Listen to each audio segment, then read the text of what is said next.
चलिए आज भारतीय शेयर बाजार की इस उलझी हुई दुनिया में चलते हैं और बिल्कुल आसान भाषा में समझते हैं कि ये आखिर काम कैसे करता है। अच्छा, ज़्यादातर लोगों को तो पहली बार में यही लगता है ना, कि ये बस एक बड़ा सा कसीनो है। चारों तरफ हंगामा, कुछ समझ नहीं आ रहा और सब कुछ बस किस्मत का खेल लगता है। लेकिन असल में ये जो हंगामा दिखता है ना, वो एक पूरा सिस्टम है। एक ऐसा खेल जिसके अपने खिलाड़ी हैं, अपने नियम हैं और अपनी एक अलग ही भाषा है, जिसे अगर समझ लिया जाए तो पूरी तस्वीर ही साफ हो जाती है। तो ठीक है, शुरू करते हैं। इस खेल को समझने के लिए ना सबसे पहले हमें उस स्टेडियम को समझना होगा जहां ये सब होता है। इसे समझने का सबसे आसान तरीका है इसे एक क्रिकेट स्टेडियम की तरह सोचना। सोचिए, जो पिच है वो है हमारे स्टॉक एक्सचेंज एनएसई और बीएसई। मैदान पर जो खिलाड़ी हैं वो हैं हम जैसे निवेशक। और अंपायर कौन है?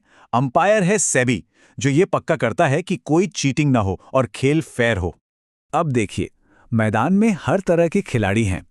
कुछ है बहुत बड़े खिलाड़ी, जिन्हें हम कहते हैं एफआईआईज और डीआईआईज, यानी फॉरेन और डोमेस्टिक इंस्टीट्यूशनल इन्वेस्टर्स। इनके पास बेहिसाब पैसा होता है। फिर आते हैं कंपनी के मालिक, यानी प्रोमोटर्स।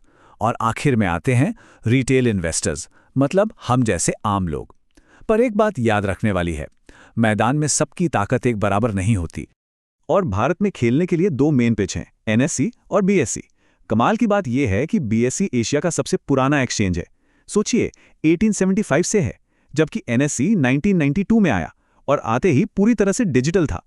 इनके जो मेन इंडेक्स है ना, निफ्टी 50 और सेंसेक्स, वो समझ लीजिए पूरे बाजार का मूड बताने वाले थर्मामीटर हैं। और इस पूरे खेल पर नजर कौन रखता है? वो है हमारा अंपायर सेबी। इसका काम ही यही है कि बाजार में कोई धोखाधड़ी ना हो, कोई बड़े खिलाड़ी मिलकर छोटे निवेशकों को नुकसान ना पहुंचाएं और सब कुछ कायदे कानून से चले। तो अब स्टेडियम समझ आ गया, खिलाड़ी भी पता चल गए, पर सवाल यह है कि ये खिलाड़ी फैसला कैसे लेते हैं? मतलब कब खरीदना है, कब बेचना है? देखिए, वो दो बहुत ही अलग अलग भाषाएं बोलते हैं। मार्केट को देखने के दो बिल्कुल अलग चश्मे हैं। एक है टेक्निकल एनालिसिस। ये लोग सिर्फ चार्ट देखते हैं, पैटर्न पढ़ते हैं और मानते हैं कि शेयर का भाव ही सब कुछ बता देता है। और दूसरा चश्मा है फंडामेंटल एनालिसिस का। ये लोग कंपनी की पूरी कुंडली निकालते हैं, उसकी कमाई कितनी है, बिजनेस कैसा है, मैनेजमेंट कौन है। टेक्निकल एनालिसिस की भाषा कितनी खूबसूरत है, देखिए। एक अकेली कैंडलस्टिक, वो अपने ओपन, हाई, लो और क्लोज से उस दिन खरीदारों और बेचने वालों के बीच हुई पूरी लड़ाई की कहानी बयां कर देती है। और दूसरी तरफ है फंडामेंटल एनालिसिस की भाषा, जिसका एक बहुत ही कॉमन शब्द है पीई रेशियो। ये बस एक तरीका है ये नापने का कि कोई शेयर अपने मुनाफे के हिसाब से सस्ता है या महंगा। मतलब क्या आप 1 रुपए की कमाई के लिए 10 रुपए दे रहे हैं या 100 रुपए। लेकिन रुकिए, असली खेल सिर्फ चार्ट्स और इन नंबरों का नहीं है। असली खेल तो पावर का है। चलिए अब उस असली खेल को समझते हैं जो पर्दे के पीछे चलता है। इस बात को हमेशा याद रखिए, बाजार को असल में चलाते हैं एफआईआईज, यानी फॉरेन इंस्टीट्यूशनल इन्वेस्टर्स। इन्हीं को स्मार्ट मनी भी कहते हैं। इनके पास इतनी बड़ी पूंजी होती है कि ये बाजार का रुख किसी भी तरफ मोड़ सकते हैं। ये चार्ट देखिए, आपको पूरी कहानी समझ आ जाएगी।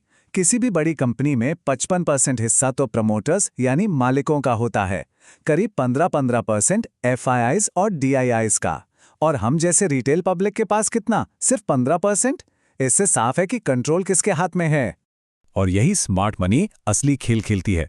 जब सब लोग डर के मारे बेच रहे होते हैं और कीमतें गिरी होती है ना, तब ये बड़े खिलाड़ी चुपचाप माल उठाते हैं। इसे कहते हैं एक्यूमुलेशन। और जब मार्केट में हर तरफ तेजी होती है, सब खरीदने के लिए पागल हो रहे होते हैं, तब ये धीरे धीरे अपना प्रॉफिट बुक करके माल बेचते हैं। इसे कहते हैं डिस्ट्रीब्यूशन।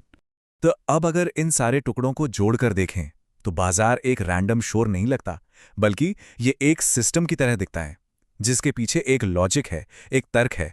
तो पूरी बात का निचोड़ क्या है? समझने के लिए 3 स्टेप्स हैं। पहला, स्टेडियम को समझिए, मतलब एक्सचेंज और रेगुलेटर के इकोसिस्टम को। दूसरा, भाषा सीखिए, यानी टेक्निकल और फंडामेंटल एनालिसिस। और तीसरा और सबसे जरूरी, बड़े खिलाड़ियों पर नजर रखिए, मतलब स्मार्ट मनी के फ्लो को फॉलो कीजिए।